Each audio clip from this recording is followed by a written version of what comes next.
When young Sheldon wrapped up, and the story of Georgie and Mandy carried over into Georgie and Mandy's first marriage, fans expected a sweet continuation of their whirlwind romance. But as the spin-off settled into its rhythm, something became clear. The very promotion that should have marked Mandy's big step forward also exposed a fundamental crack in their relationship.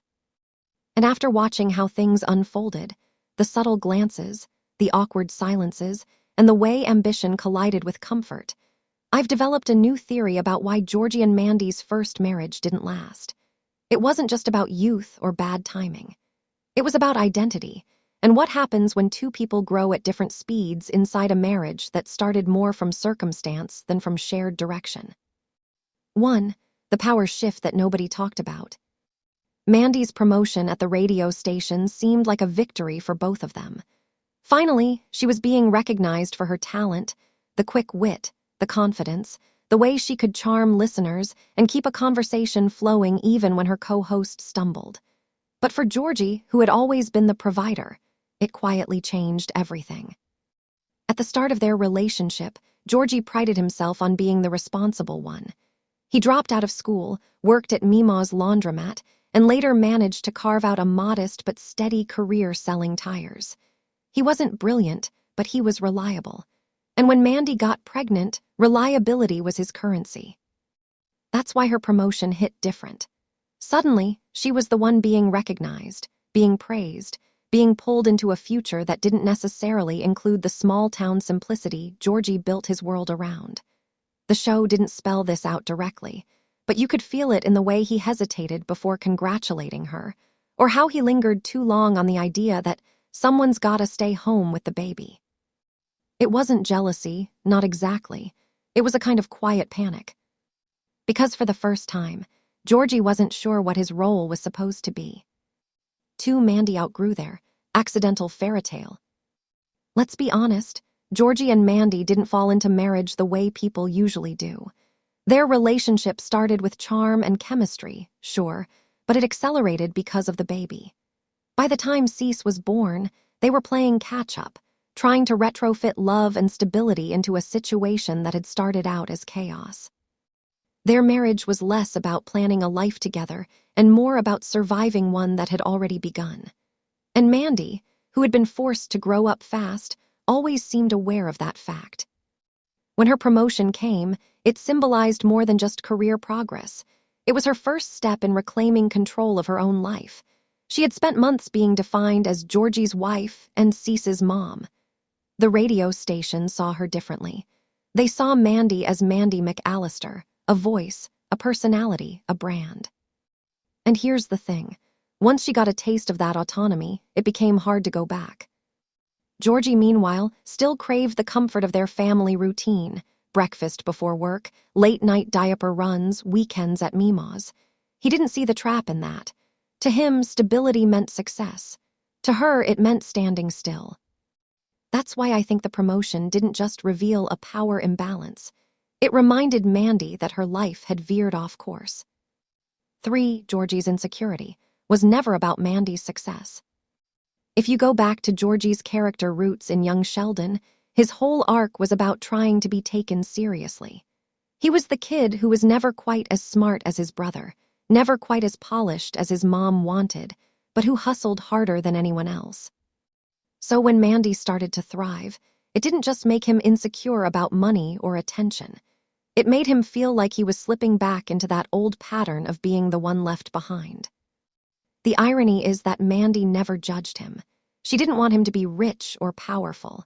But Georgie's internal voice, the one built from years of comparison, told him he wasn't enough unless he was the man of the house.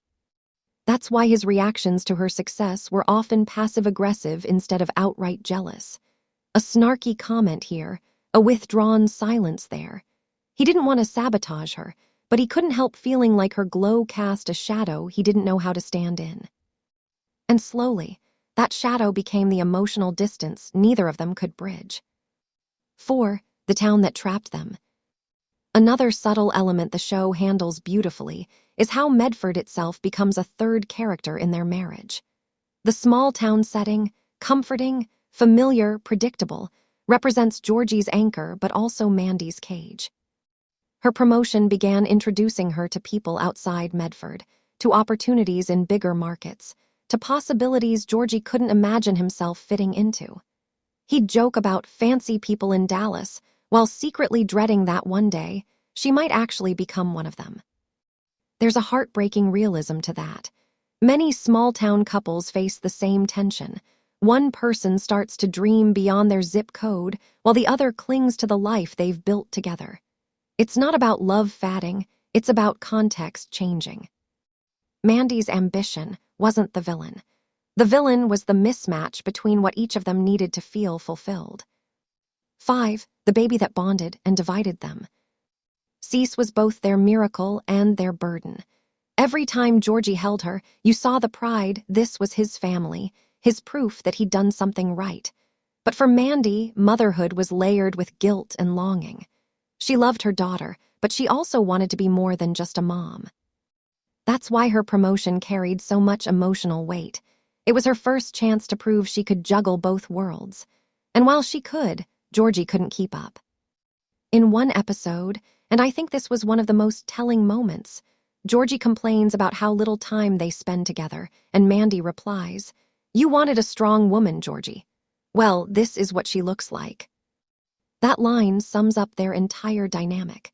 Georgie loved the idea of a strong partner until her strength started pulling them in different directions. 6. My theory. The breakup wasn't a failure, it was a graduation. Here's my take. Their breakup wasn't a tragedy.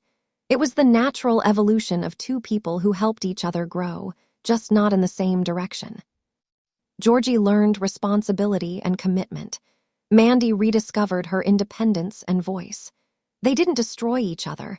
They completed a chapter that could only ever last so long. The title Georgie and Mandy's first marriage was always a clue. The word first implies not just multiple marriages between them, as some fans speculate, but the idea that this was their first real attempt at adult love, messy, imperfect, and foundational. Their love story wasn't meant to be forever. It was meant to be formative. And maybe, years down the line, when Cease's older and Georgie's grown a little more into himself, their paths might cross again, not as the same people, but as equals who finally understand who they are. Because sometimes, the person you love in your 20s is the one who teaches you how to love properly in your 30s. 7. The bittersweet beauty of growth. If Georgie and Mandy's first marriage teaches anything, it's that love doesn't always end because it fails. Sometimes it ends because it succeeds, because it helps both people outgrow the versions of themselves that no longer fit. Mandy's promotion wasn't the end of their story. It was the turning point that set them free to become who they were meant to be, separately. And in that sense, maybe their breakup isn't something to mourn at all. Maybe it's just the next step in a love story that's still being written, one where both Georgie and Mandy finally get to live the lives they once thought they'd have to sacrifice for each other.